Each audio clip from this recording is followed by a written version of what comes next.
Welcome to another episode of the Urban Wall Street Project. I'm your host, Mr. Earl Christian III, and today in the studio I have this very special guest. She's written an amazing book that I think you'll find enlightening and definitely humorous, and in very good character and good taste, and then teach you something about yourself if you're out there and you might not be completely happy with yourself and you want to come to terms with your God-given attributes and recognize that beauty isn't about eye of the beholder, and you are a beautiful person inside and out, without any negative or artificial, how should I say, contributions, if you will. So without further ado, I'd like to introduce my guest, Ms. Sarah Hubinger, author of Jiggles. Hi. Hi, Sarah. How are you? So nice to have you in the audience. Pleasure to be here. I'm not even going to take a whole lot of time. You know, I read your book and I watched the DVD, and I was definitely amused with the DVD, and I liked the content of the book, and then the title, and the title definitely catch me, Jiggles.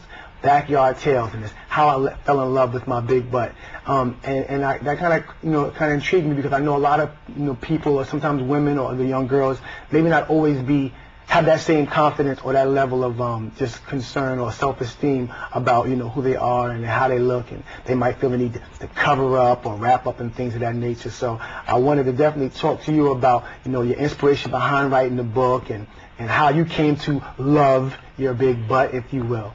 It took a long time. I grew up in Europe, and things are very different there.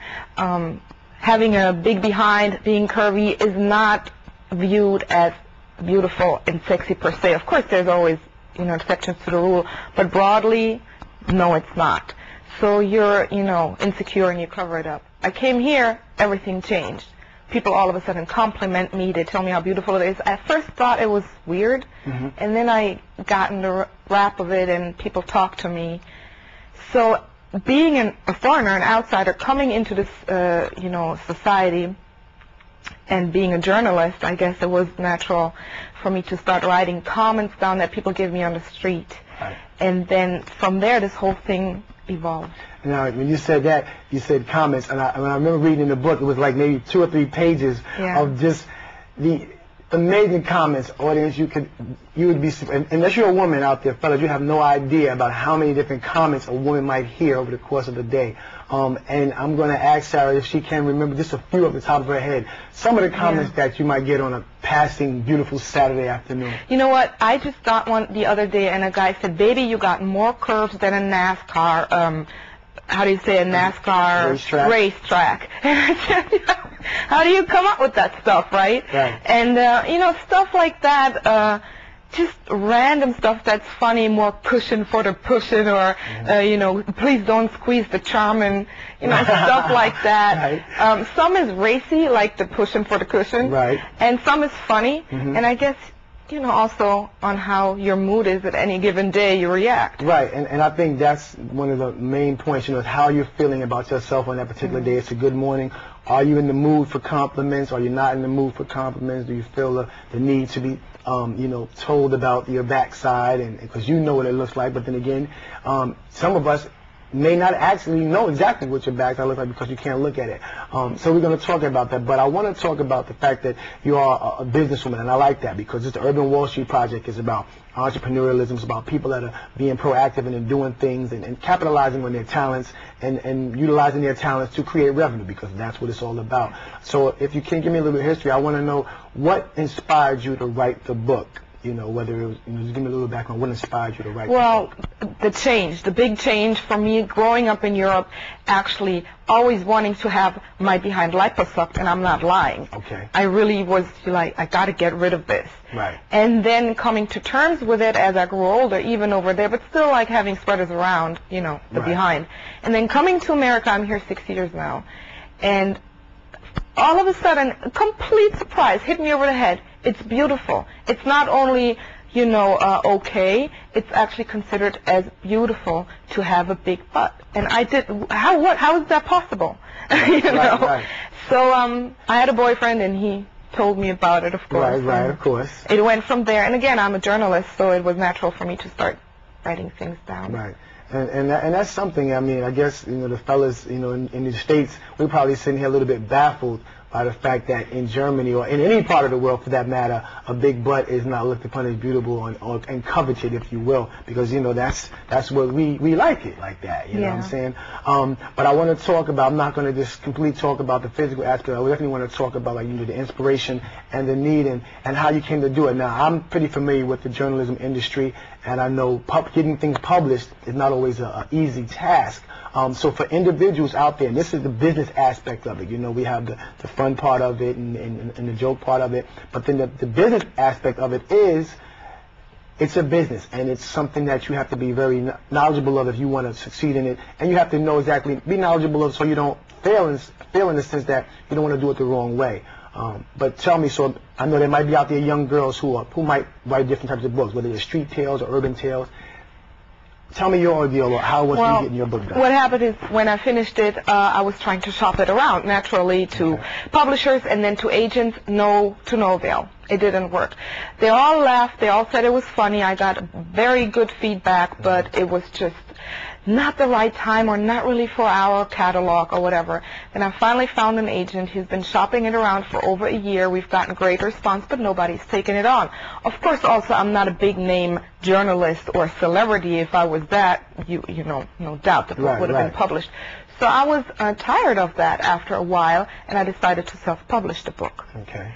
Which is quite an ordeal as well. I can only imagine. And because you have to get it set, you have to learn the lingo of the publishing industry, meaning if you call a printer, an actual printer, and ask them, okay, I want to print a book, they ask you, okay, is it 4/4 or 4/2? What is that? Right. That one means color, one means black and white. Right. But you got to learn the language. Okay.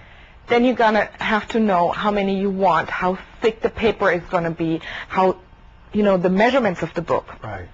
And, you can't just send them a manuscript, especially my book. It has over 200 pictures. Okay. So you've got to really immerse yourself into the lingo, the industry, and then decide how am I going to raise the money. Right. And now raising money, is that a difficult task, or is it different factors that determine how hard or how difficult it may be in raising money? And for you, what obstacle worked for you, or what strategy worked for you?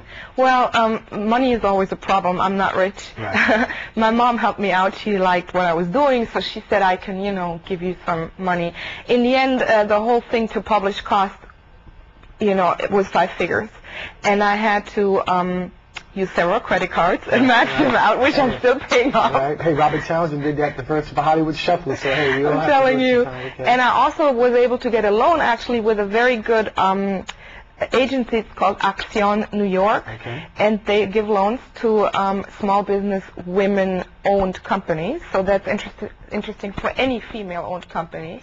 It can be as little as your own tailor shop, or as big as your franchise of McDonald's or whatever. They give loans to those women.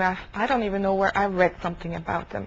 And they gave me a few $1,000s of a loan. That's cool.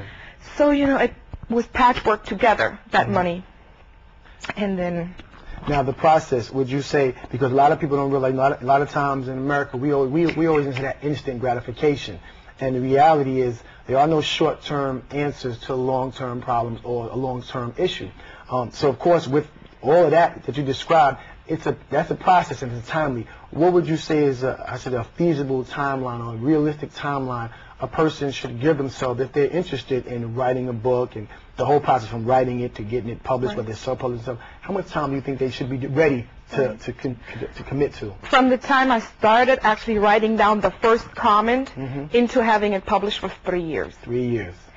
And now it's 3 years. No, what is it? Well, 2005 I published it. Now it's beginning of 2007. Right. I still am with my agent. We're still shopping for a real publisher, meaning a big publishing house who can push the project. Okay. Meanwhile, I'm selling my book on my own, on my website, on MySpace. Right. And I've sold, not that many, but a few hundred copies.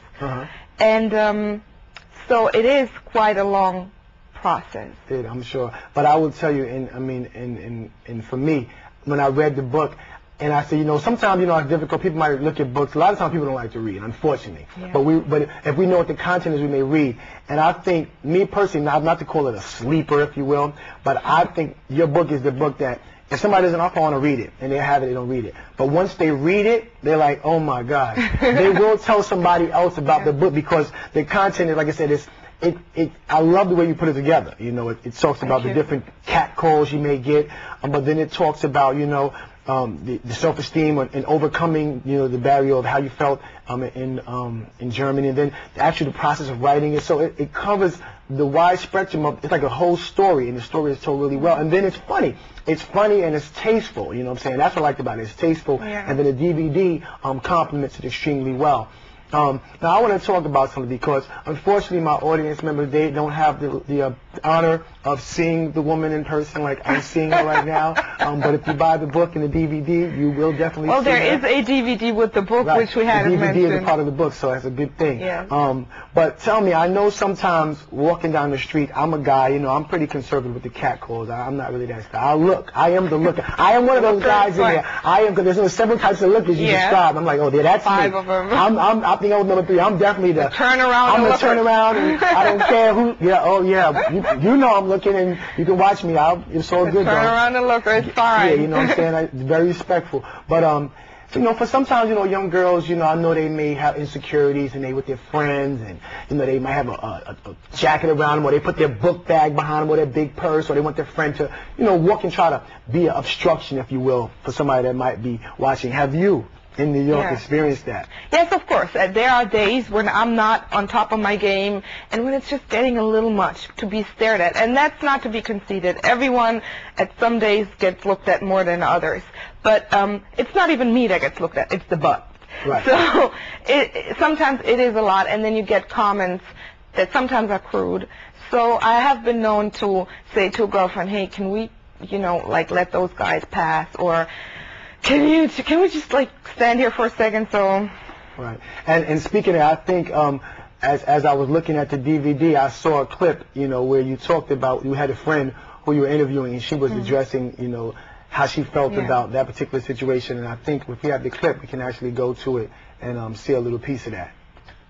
So we're like, oh, can we just wait till these guys pass, or can you walk in back of me? Sometimes I feel bad because, you know, I wonder, you know, what are you thinking, or how do you feel about people constantly, like, staring, like, ooh la la? I definitely have been known to be like, I feel bad because it's like, for me, like, I already had issues with justification. Actually, that was my girlfriend Donna and Anu. And what happens on a DVD is that I asked a bunch of my friends and also strangers about the mystery of the big butt, you know, and in that particular case, I asked them how it is for them to walk around with me, so that was the answer. Right. And I can only imagine, and that's just scratching the surface of what it is like. Now, I do want to talk about the fact that I know here, you know, it's so many people struggle, you know, with different, you know, different things. And I see a lot of young girls, and I'm a mentor, and I see young girls, and not that, you know, I'm looking at it, but, you know, you recognize as girls grow, and within high school, or even outside of high school, women just have a tendency to wrap it up or cover it up, whether it's with them. And the reality is sometimes that seems to make it bigger. Is it just me? Because if your butt is big and you put a sweatshirt around it, now that's just adding to it. So now you're still going to get looked at, because as a guy, I've looked, and now you want to look, what is it that she's hiding? But that is a mental thing for oneself. Right. To put the sweater around makes it a little bit more covered than it being just out there in jeans. But I think that's not that often. I don't see that many girls with stuff wrapped around it compared to Germany. Right. Literally, it's not even that bad. Yes, girls want to be slender and thin, but believe me, so many girls are proud of their butts. Not to be, say, obese. We're not talking about that. We're not also talking about skinny. We're talking about the curvy kind of thing. Yeah, the curvaceousness. Right. Yes.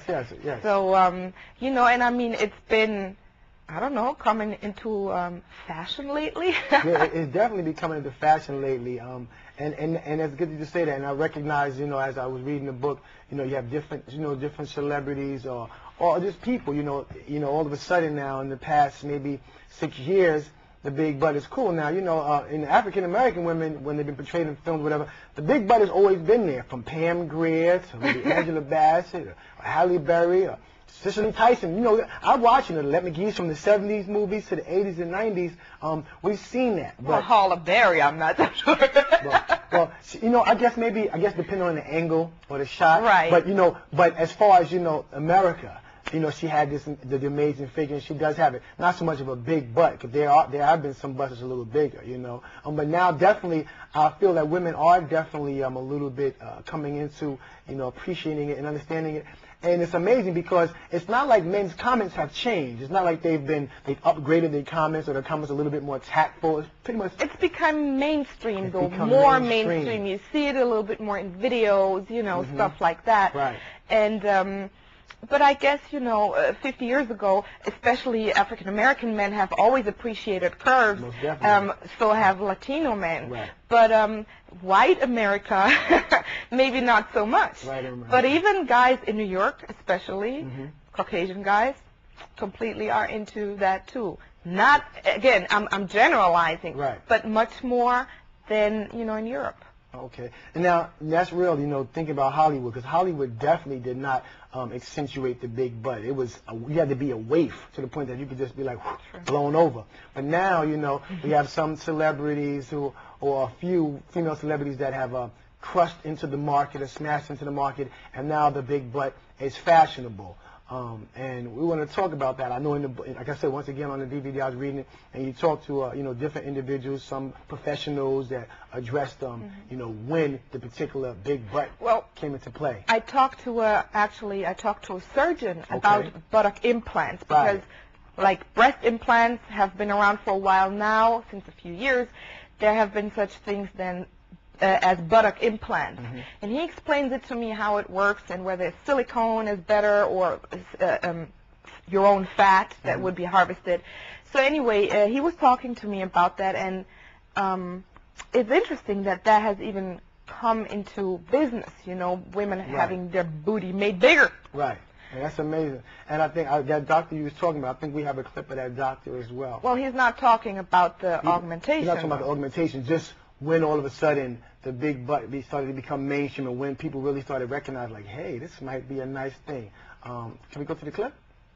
And it's only since Jennifer Lopez's popularity and all of the, everything surrounding her rear end, that now we see this crossover phenomena of people of different ethnic backgrounds are requesting surgery.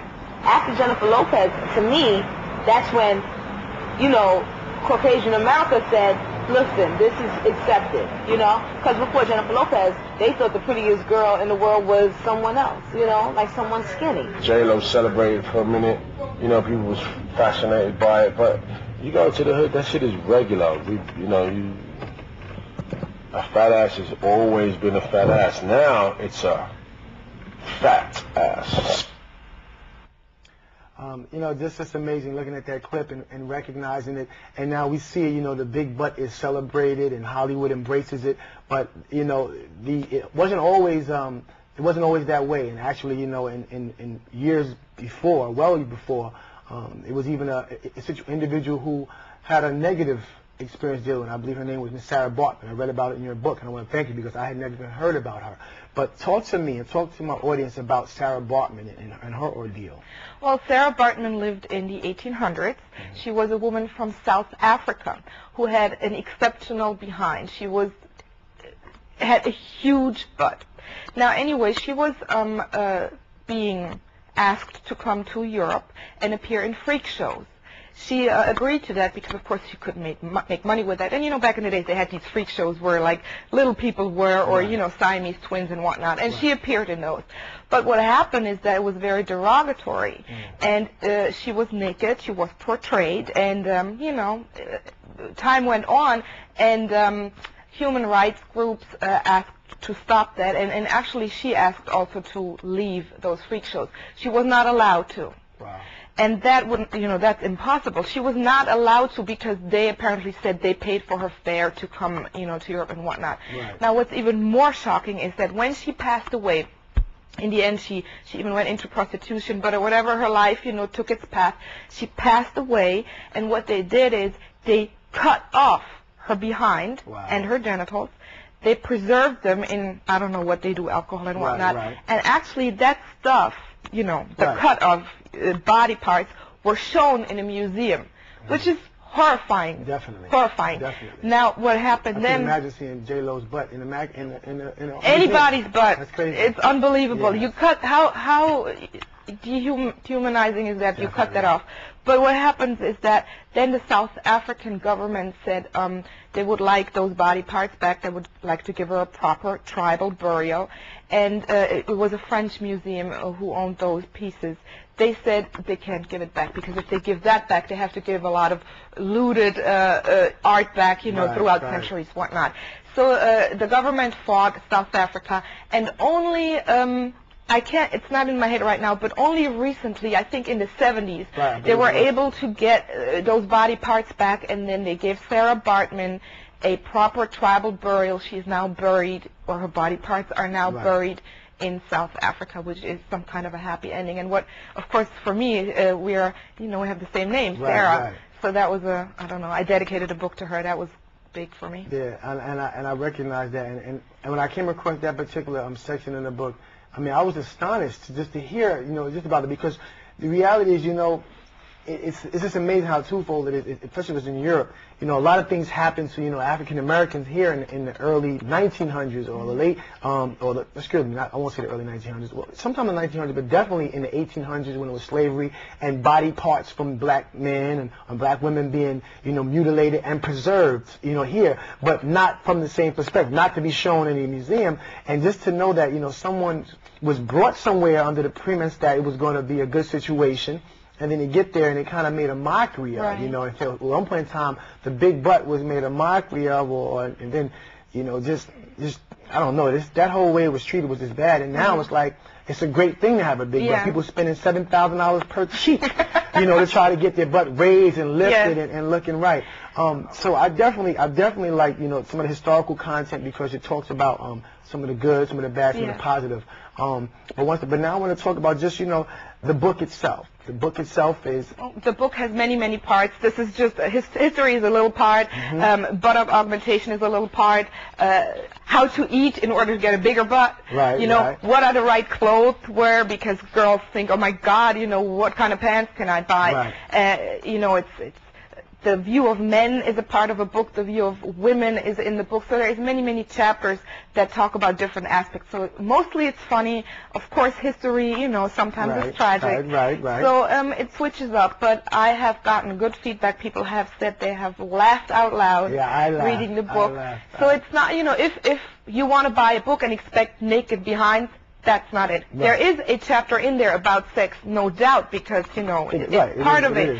But it is not going to be explicit and going into it. Then you're going to have to buy a porn. The documentary is people expressing themselves, talking about, oh, what is my fascination with the ass, you know. Because, of course, this is the lingo, but it's not naked booties in thongs walking around.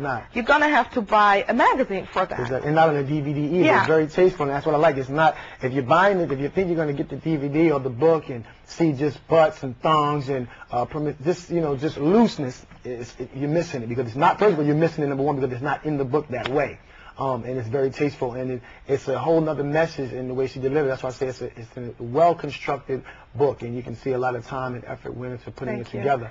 It's 200 pictures, and yes, of course, they're from behinds, but they're not sexually explicit necessarily. It's a 30-minute DVD. You also see some behinds on there. You see me walking on Orchard Beach and some reactions to it, but it's funny. The book actually is sold on my website, jigglesonline.com. And I also have a MySpace website, which is myspace.com, jigglesonline. So you can send me an email. That's cool. And like I said, it is definitely a good book. And like I said, the reason I wanted to have you as a guest is because I was just fascinated by the book. You know, I liked it when I first came across it online, and I was like, that's a completely different topic. Jiggles online, Bakyard Tales, and first premise, you know, you might have just a misconception, like, oh, word, yo, it's going to be about big booties, or I'm about to top this book, and you get the book. And you won't see that, but you still see it because you will see butts. You do see butts. It's a different angle. Right. It's a different angle. But it's still a nice angle, and you will appreciate it, no doubt. But the reality is, this is something I think everyone should read. Men, women, mothers, fathers, daughters, because fathers, heck, listen, you're going to have daughters, they may be growing into their own, and you're going to recognize before, but oh, look at my daughter, she's growing up. And she might have some self-image, so you want to be able to maybe give that book to her to help her maneuver. It's about self-esteem. Self-esteem. I have had, just lately, the other day, a husband wrote me, I got to get that book for my wife because she keeps on hating her behind, and I want to boost her self-esteem. I need to buy it. And he ordered it. Excellent. You know, it's... And that's what it is. So I'm going to tell you, young ladies at home, and mothers, women, daughters, aunties, first of all, love yourself. Love thyself because you're beautiful. Whether your butt is big or whether it's small, God gave you, it's a beautiful thing. Definitely pick up a copy of the book, Jiggles online, Jiggles Bakyard Tales, How She Fell in Love with Her Big Butt. It's a beautiful story. It's an informational story, and you're definitely going to get some things out of it. You've been watching the Urban Wall Street Project. I hope you've enjoyed this particular segment. I want to thank my guest, Ms. Sarah Hubinger, for being a part of the my studio today. And once again, we're going to bring it to you so many different ways. But Bakyard Tales, Jiggles, definitely check it out. It's a good read, and it's a good view when you watch the DVD. See you next time. Peace.